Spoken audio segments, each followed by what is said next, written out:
Okay, we're learning a daily dose of Pesukim of Bitachon by Rabbi David Sutton, chapter 49. Yes. Past and future. Don't we like that? We should never live in our past. Always We should also not live always in the future. That's We should true. live in the present, right?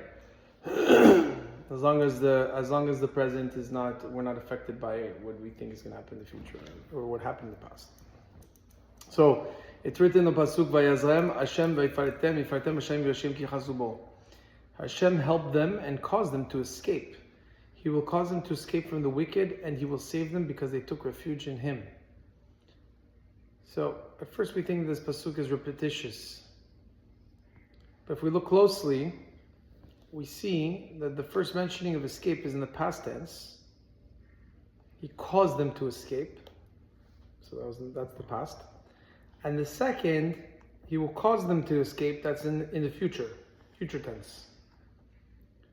And through this differentiation, David HaMelech is saying that based on Hashem's past record, right, that He caused them to escape, we can rely on Him for the future, He will cause them to escape. Meaning that because He did it already, right, we relied on Him in the past, we can rely on Him on the future. Makes sense. This mirrors the advice of the Chovat HaLevavot for strengthening our bitachon in Hashem. In examining the factors that cause us to rely on people, he concludes that one of them is the person's track record. So for example, if we know that we're working with somebody, I just spoke to somebody who does business in Australia. They said, we don't care if your reputation is amazing. We don't care if you've done so much business. What's important is the trust. We know that we want to see the track record of people that you've done business with, that you have a good reputation for, that people could say, okay, this guy you can work with. He has a good track record. That's why you should always ask around before you work with anyone. Yeah, although it doesn't always work out that way, but right. It's the best route to take. Right. Can I add about the past and future? It's interesting because it's very much about the present. Mm-hmm. It's just like, that's why Shabbos is so important it's Shabbos to live in the moment of Shabbos, not to focus on the day after, not to focus on the day before. You should always just think about what you're going to do on Shabbos. You should even talk about what you're going to do the next day. Some plan, yeah. And that relates to really anything if you think about it. You're doing a business deal, focus on that deal working out. Don't focus on maybe it's not going to work out. The present is very important with anything. Exactly, and so the same way that we the same way that we believe in when we're doing business with a man, with a person, and we say, hey, what's his track record like? The same way we have to have that track record with Hashem and say, okay, Hashem has a pretty good track record, or He has a good track record with me. I'm going to trust Him that things will work out themselves. So the Al-Shech draws another lesson from this by distinguishing the words, He helped them from He caused them to escape. He bases his idea on the famous story in the Gemara by Rav Akiva's daughter. The Gemara relates that Rav Akiva is told by astrologers that his daughter will die on her wedding day. He had no option but to rely on Hashem to protect her. And so on the night of the wedding, she took an ornamental pin out of her hair and stuck it into a hole in the stone wall for safekeeping. She did not know that in doing so, she had pierced the eye of a snake that was lying in wait. Of course. Right? So in the morning, she pulled out the pin with the snake, now dead, still attached. When she told her father what happened, he asked her what good deed did she do. She told him that the previous evening, while she was busy with a wedding banquet, a poor man knocked on the door, and she gave him a portion of food that was given to her. So he said, you see, tzedakah tatzil mimavet. Charity just saved you from death, right? And there's so many ways to give charity. It's not just money. Like the story, just giving food. I mean, exactly. Or it could be sometimes just some people they just need your presence or your advice. Exactly. It's anything you can give. You can give with anything. It could be with your time, with food, with your resources. That's why when I go anywhere, to the grocery store, anywhere, I always say hi to the bag boy, the person doing the shopping carts. I say thank you, because that can make their day. Right. I mean, because they don't get noticed, you know. So it's so important to make everyone feel equal. It makes everyone feel wanted and needed in any way. 100%. The Sheikh adds that charity does not save only from strange deaths, like being bitten by a snake behind the wall, but even from natural death. Charity saved Rabbi Akiva's daughter from any kind of death. She wasn't just saved, she escaped completely. And therefore, relying on Hashem can bring not only His help, but it could also help us to escape from all these troubles. Charity has the power to achieve this because it shows reliance on Hashem, and a person that gives away his money, trusting that Hashem will ensure that he has what he needs. And so, it's hard to do that. Sometimes we go above and beyond. Oh, but my sale is 10%. Oh, but I'm being asked more. Should I give 20% or more? Our escape is not only from natural dangers like snakes, but from the wicked. Human beings who mean to do us harm. This requires greater sechut, because even though Hashem can save us from any situation, the threat of the wicked is considered more dangerous. And so the Pasuk says, not only will Hashem save you from these forces of nature, but He's going to save you from the Rasha.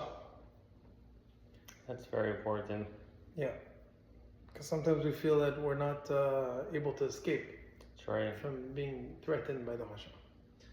Even though the Rasha might use his power, free choice, to decide to harm you, that's not going to stop Hashem. He's going to save you even though you are already in His clutches. And when you begin to rely on Hashem, He saves you. It's amazing because I didn't believe or understand how David HaMelech is involved in so much of this Bitachon. I mean, pretty much this whole book, every verse is from Tehillim. All from David HaMelech. And I was watching the Amazon series, I heard King about David, that. and it's really nice because it's even though it's not so religious, whatever, it doesn't really show. It may not be accurate. You could see that when the people stop relying on Hashem and they start believing in other powers and other things and saying, "Oh, it must be something else." That's when that's when Shaul and they're losing the battles, and everything's down from there. They lose all that protection. And the wicked isn't just necessarily someone who's going to come and do bad to you, but it could even be yourself personally. The fact that you're so tempted to say something bad about that person that's wicked. So I feel like Hashem will keep you from feeling that urge to react yourself, and then you're doing something wrong. You're saying lashon hara, or you're doing anything that makes you look wicked all of a sudden. So I think it goes both ways. Keeping that wicked away from you, but also keeping yourself from becoming wicked. Right. In any way. Very nice. Exactly. So all this protection hinges on the last three words. Basically, what you just said is that you can be sometimes your own worst enemy. Yeah. And so you have to. Sometimes we need to work on ourselves, not to be our own enemy.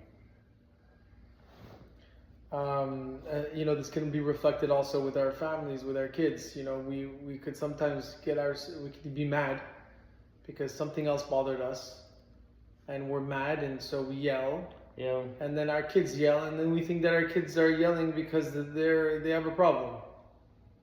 Yeah. When really they wouldn't have yelled and they wouldn't have reacted if we were calm with ourselves. So it starts with internally with ourselves. 100%. So this powerful pasuk, the pasuk that says Ki chasubo, because they took refuge in Him. Those are the words, the three letters that really show us the protection that Hashem hinges to us. And this powerful pasuk is said many times every week in the Motzei Shabbat Tfilot. If we know what we're saying, we can provide inspirational start of the week.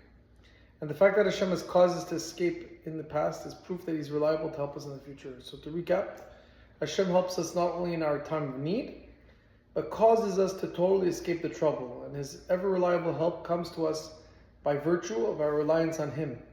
So, when you're worried about an issue in the future,